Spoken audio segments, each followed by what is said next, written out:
WhatsApp guys, आज हम लोग जा रहे हैं पक्षी विहार घूमने के लिए। इस टाइम मैं रास्ते में खड़ा हूँ और रास्ते में आप देख सकते हैं कोई दिखाई नहीं दे रहा। और साथ में मैं अपने फ्रेंड का वेट कर रहा हूँ। दिस माई गड्डी फील्ड। अभी मैं रेडी हो रहा हूँ। रेडी होने के बाद आपको दिखाऊंगा पक्षी विहार, जो कि नवाबगंज गोंडा ज़िला में स्थित है।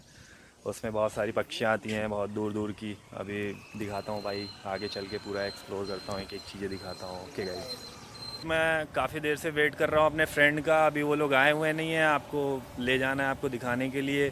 तो गाइस ऐसा लग रहा है कि मैं बोर हो रहा हूँ यहाँ पे बैठे बैठे। देखता हूँ कब तक नहीं आएंगे। अच्छा हाँ, दिख गए सामने सामने। एक सेकंड में आप सबको दिखाता हूँ। ये मेरे दो फ्रेंड आ रहे हैं सामने। एक सेकंड, ये देखिए आप। भाई मिलिए दोनों दोस्तों से। हाय। हाँ तो भाई कैसे, आप लोग को पता है ना पूरा रास्ता पता है? पूरा रास्ता पता है आप लोगों को? बिल्कुल। चलिए ठीक है भाई, आप लोग मुझे पूरा दिखाइए और भाई मैं अपने सब्सक्राइबर को सारी चीज़ें दिखाऊंगा। ओके। और भाई एक्चुअली आप लोग जानते हो क्या, जितने भी सब्सक्राइबर हैं आप शुरू से लेकर एंड तक देखिए, तभी वीडियो में मज़ा आएगा। ओके तो भाई ये गड्डी है अपनी, गड्डी रेडी है, दोस्त भी रेडी है। हेलो बोलो। हाय। हेलो बोलो। ये देखिए भाई अपने फ्रेंड से लगे हुए हैं फ़ोन पे। चलिए ठीक है भाई, रेडी।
इधर देखिए, आपको मैं बोर्ड दिखाता हूँ। पहले मैंने दिखाया था, वहाँ से लेफ्ट टर्न लेना है, लेफ्ट टर्न से अंदर आपको आना है और वो मनकापुर रोड है। पहले से आप ध्यान में रखिए, वो मनकापुर रोड है, मनकापुर सीधे चली गई है। आप पहले नवाबगंज से जब आगे बढ़ेंगे, करीब 8-8 किलोमीटर आगे बढ़ेंगे, वहाँ पे एक पड़ेगा टिकरी। टिकरी से पहले ही पड़ता है पार्वती अर्घा पक्षी विहार। वहाँ से मैंने लेफ्ट टर्न लिया। लेफ्ट टर्न लेने के बाद जब अंदर में आए यहाँ गाँव में, आपको दिखाता हूँ। गाँव में आने के बाद ये आपको देखिए, ये बोर्ड लगा हुआ है पक्षी विहार के लिए। ये हमें यहाँ से राइट टर्न लेना है। राइट टर्न लेने के बाद